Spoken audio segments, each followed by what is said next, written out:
Assalamualaikum warahmatullahi wabarakatuh. Waalaikumsalam warahmatullahi wabarakatuh. Untuk pertama, ujian komprehensif ini Ibu membaca surah An-Nisa ayat 1 sampai 5. Silakan, Bu. Iya, Pak.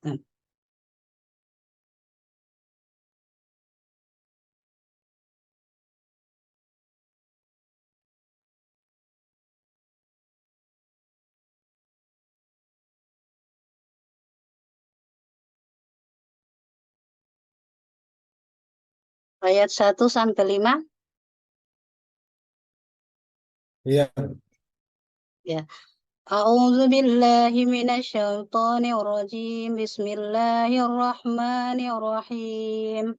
Ya ayyuhan nasu taqu rabbakumul ladzi khalaqakum min nafsin wahidatin wa khalaqa minha zawjaha wa batha minhuma rijalan katsiran wa nisaan واتقوا الله الذي تساءلون به والأرحام إن الله كان عليكم رقيبا وآتوا اليتامى أموالهم ولا تتبدلوا الخبيث بالطيب ولا تأكلوا أموالهم إلى أموالكم إنه كان حوبا كبيرا وإن خفتم ألا تقسطوا في اليتامى فانكحوا ما طاب لكم من النساء مثنى وثلاث ورباع وإن خفتم ألا تعدلوا فواحدة أو ما ملكت أيمانكم ذلك أدنى ألا تعولوا وآتوا النساء صدقاتهن نحلة فإن طبن لكم عن شيء منه نفسا فكلوه هنيئا مريئا ولا تؤتوا السفهاء أموالكم التي جعل الله لكم قياما وارزقهم فيها وكسوهم وقولوا لهم قولا معروفا صدق الله العظيم. Jazakallahu. Selanjutnya ditulis ayat yang kedua dari surah Nisa.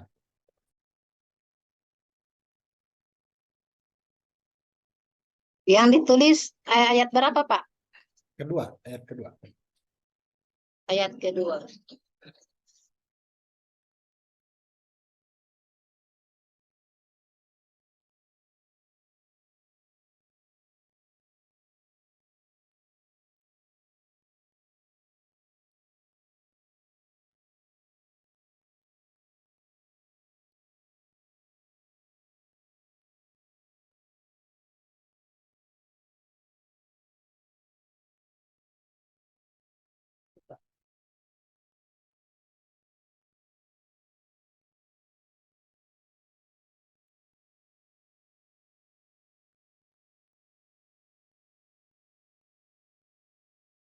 Ada, Pak?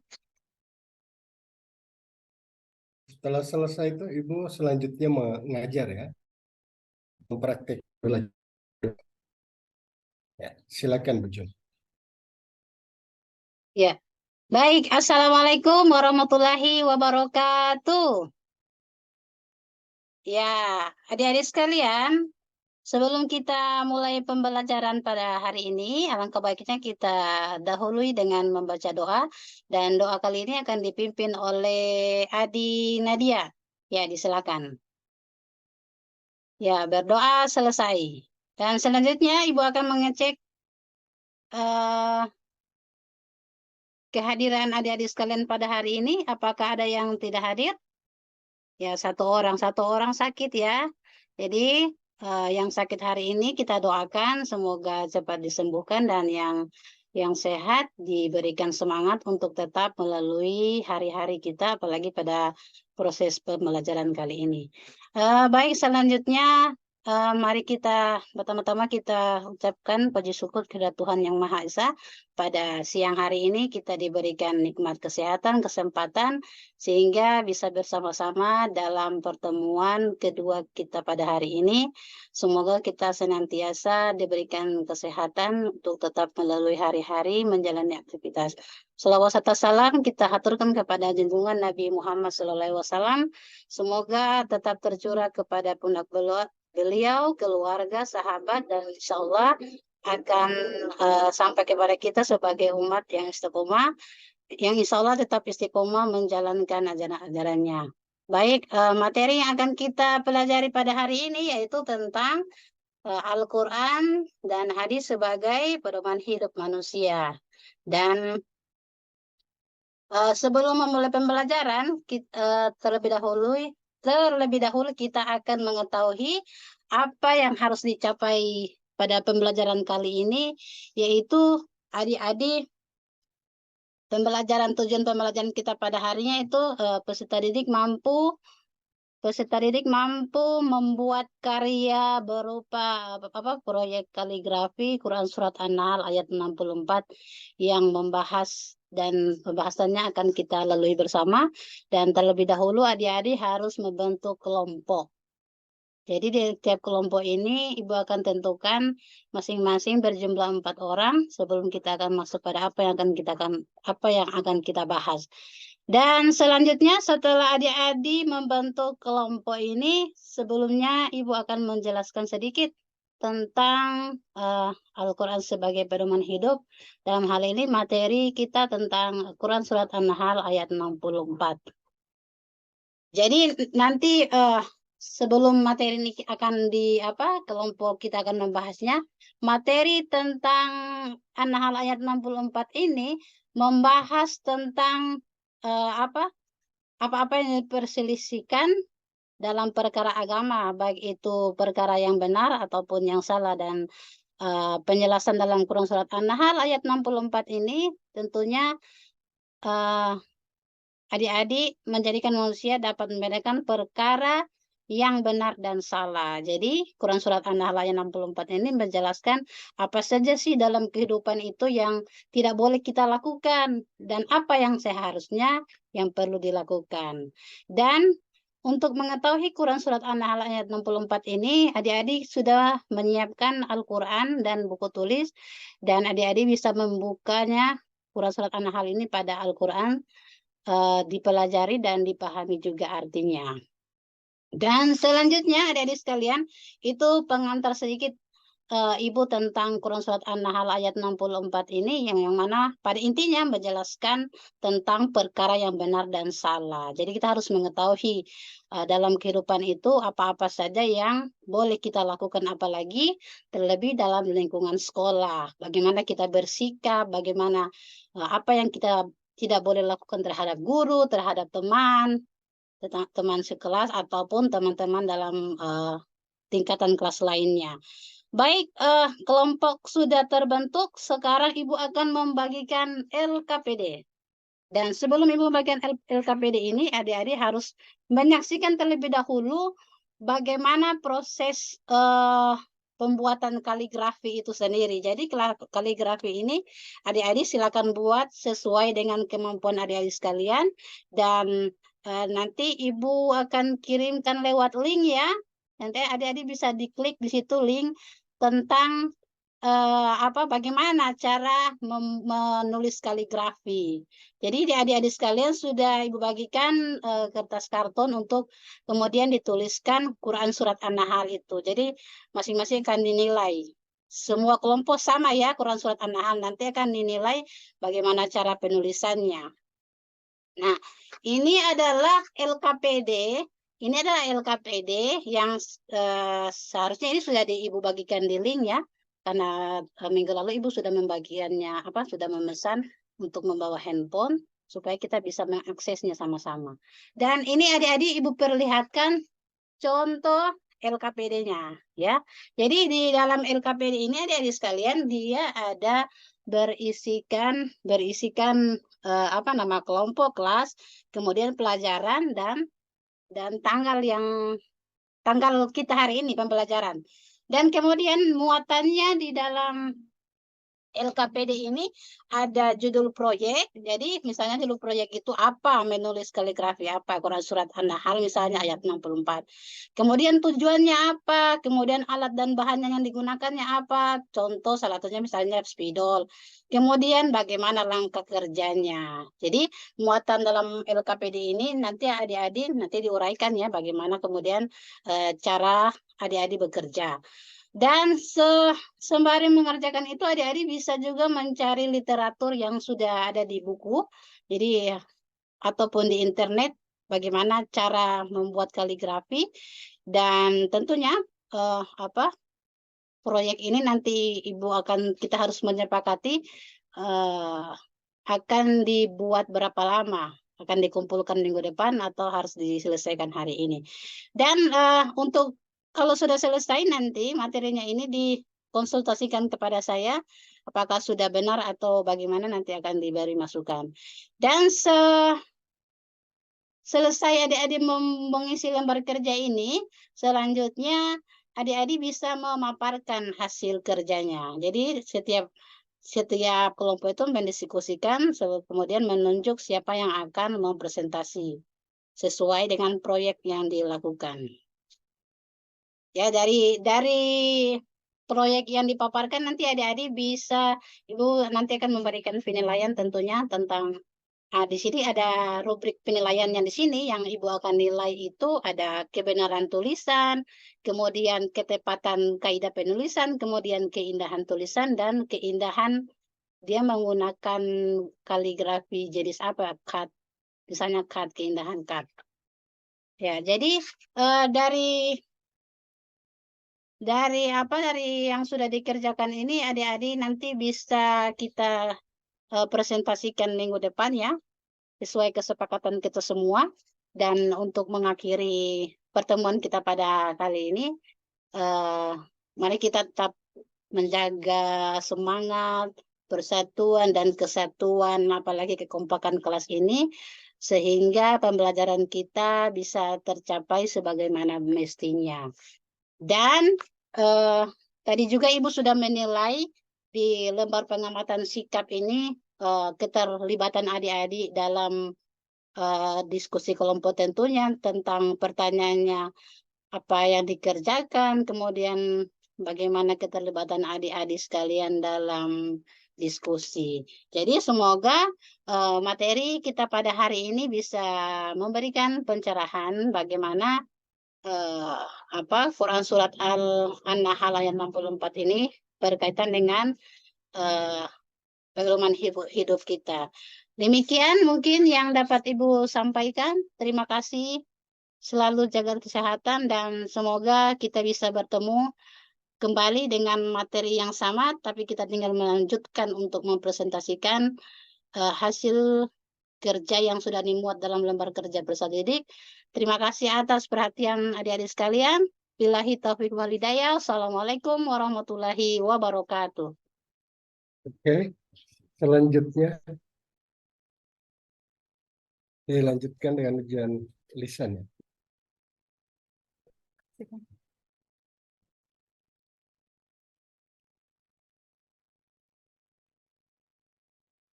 Berkaitan dengan teori belajar dan pembelajaran. Apa yang Ibu pahami tentang teori belajar behavioristik? Teori belajar behavioristik itu dicetuskan oleh John Watson. Dan menurut beliau teori ini mempelajari tentang bagaimana tingkah laku peserta didik dalam pembelajaran, Pak. Berikutnya belajar konstruktivis. Ya. Teori belajar konstruktivis. Ya. Kalau teori belajar konstruktivisme itu dia dicetuskan oleh Abraham Maslow. Kurang lebih seperti itu, Pak. Kemudian teori ini lebih kepada siswa lebih aktif dalam mengidentifikasi misalnya masalah di bawah bimbingan guru. Dari belajar humanistik. Kalau teori humanistik, teori ini mempelajari tentang bagaimana pola tingkah laku peserta didik dalam memanusiakan manusia, misalnya dalam lingkungan sekolah antara guru dan temannya, ataupun dalam proses pembelajaran antara peserta didik dan peserta didik lainnya. Kalau teori belajar sosial, kalau yang saya tanya teori belajar sosial. Teori belajar sosial yang saya pahami hubungan peserta didik dengan peserta didik lainnya dalam proses Siapa pembelajaran. tokohnya? Siapa Kognitif tokohnya? itu kalau teori kognitif dia dicetuskan oleh Jean Piaget kalau tidak salah. Kemudian dia mempelajari tentang Jean Piaget. ya, ya kemampuan berpikir siswa, Pak. Ya. Lebih kepada Oke, kemampuan Ibu Jum mengajar di mana? di SMP kelas 7. SMP. Menurut teori perkembangan peserta didik, Jean Piaget,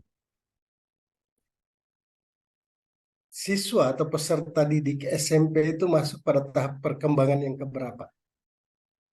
Kalau yang saya tahu, Pak, itu ada 4 tahap perkembangan. Oke. Ada tahap perkembangan sosio, baru tahap pra-operasional, operasional konkret, dan terakhir tuh operasional apa ya, saya lupa, Pak. Oke, saya lanjutkan. Apa perbedaan dari penilaian, pengukuran, dan evaluasi? Kalau penilaian itu, Pak, dia lebih ke eh, upaya atau tindakan yang dilakukan untuk mengetahui tujuan pembelajaran yang sudah dilalui.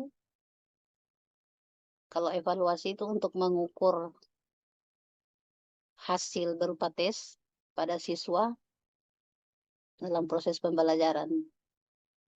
Saya lanjutkan, Bu Jo. Ini berkaitan lagi dengan implementasi kurikulum Merdeka. Apa Ibu pahami tentang kurikulum operasional sekolah?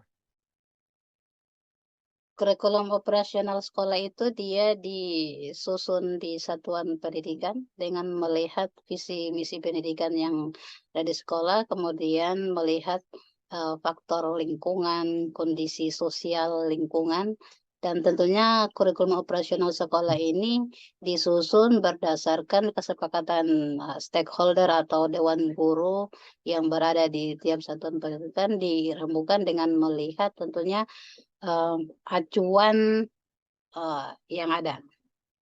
Apa yang Ibu pahami tentang CP, TP, ATP, dan KKTP? Kalau TPCP itu adalah capaian pembelajaran yang sudah baku, biasanya terdiri dari beberapa, bukan biasanya, yang sudah baku, Pak. Capaian pembelajaran yang terdiri dari beberapa elemen, yaitu ada elemen Al-Quran hadis, akhlak, ibadah, fikih, dan sejarah. Kalau TP itu adalah tujuan pembelajaran yang dihasilkan daripada capaian pembelajaran. Kemudian ATP itu adalah alur tujuan pembelajaran yang di alur tujuan pembelajaran itu disusun berdasarkan TP yang ada. Kemudian KKTP adalah kriteria ketuntasan pembelajaran yang KKTP ini dia disusun berdasarkan apa ATP yang ada. Jadi CP, TP, ATP, dan KKTP itu saling berkaitan. Minta kiranya mau ganti menguji Pak. Sebentar, bisa. Oh, iya. Oke, next yang berikutnya, Bu Jum, berkaitan dengan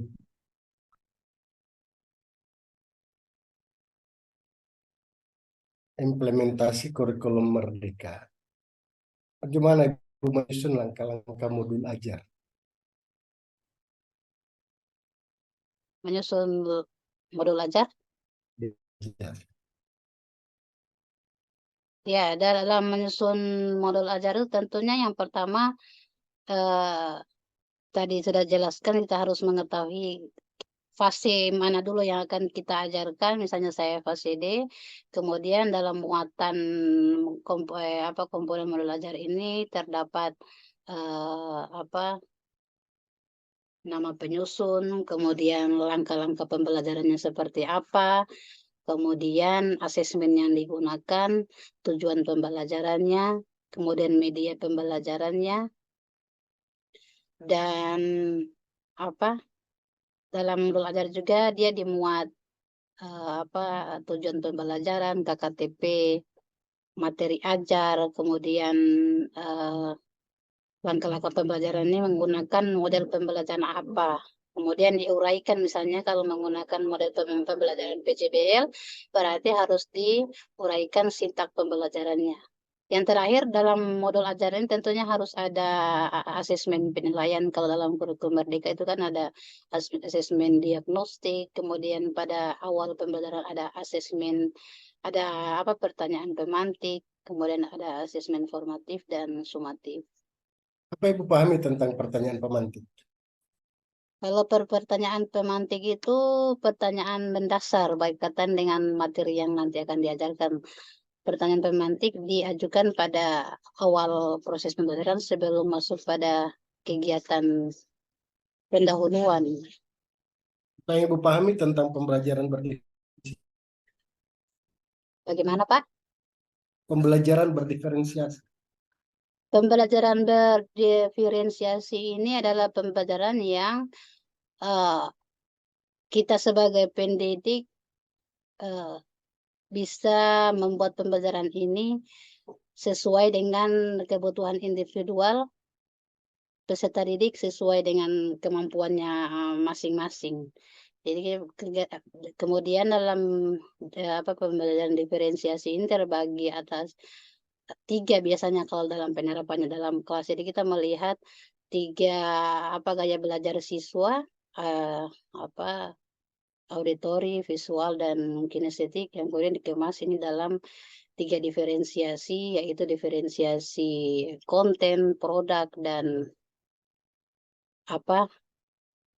konten, produk, dan yang satunya ini proses muatan dalam pembelajaran diferensiasi. Ya, apa Ibu pahami tentang moderasi beragama?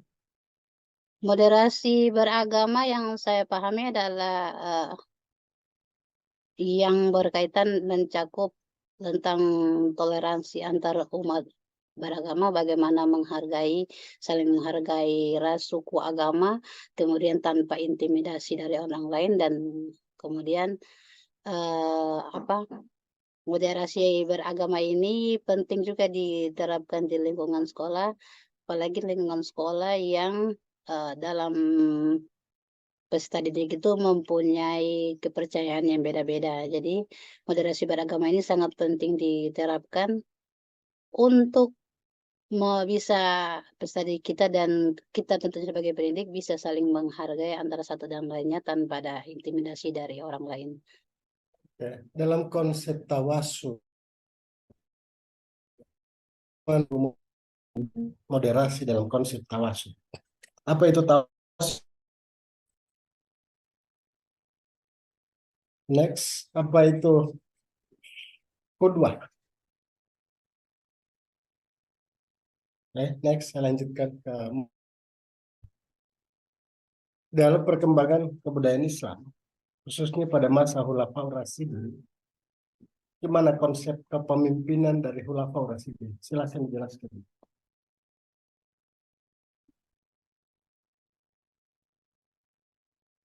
Konsep kepemimpinan Khulafaur Rasyidin tiap pemerintahan berbeda-beda. Ada Abu Bakar As-Siddiq, Utsman bin Affan, Ali bin Abi Thalib, kemudian Abu Bakar As-Siddiq, Utsman bin Affan, Ali bin Abu Bakar.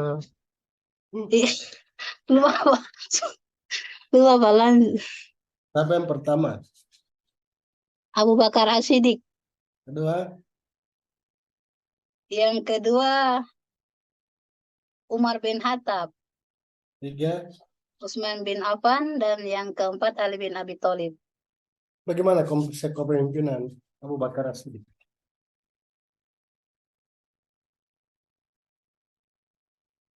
Bagaimana metode dakwah dari Abu Bakar As-Siddiq? Oke, saya lanjutkan ke pertanyaan berikutnya.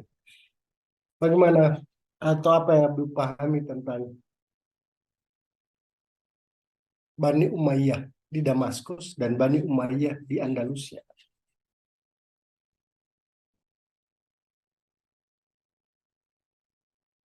Kalau Bani Umayyah di Damaskus, Damaskus itu di mana sekarang?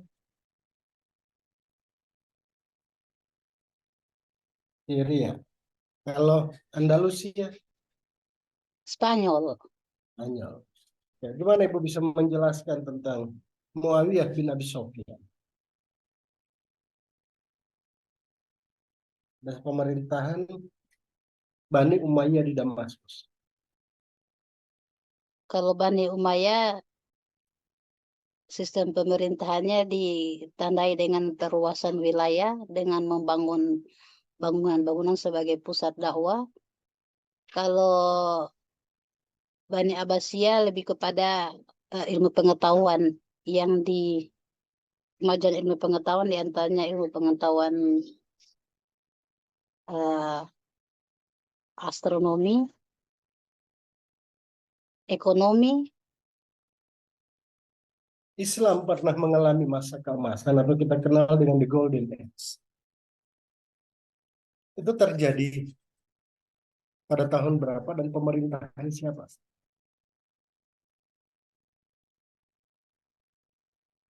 Ini saya kira Bu Jum cukup ya. Umar bin Khattab, Pak, kalau tidak salah. Pada masa pemerintahan Bani Abbasiyah dengan pemerintahan Harun Ar-Rasyid. Saya kira cukup Bu Jum. Iya, Pak. Uh,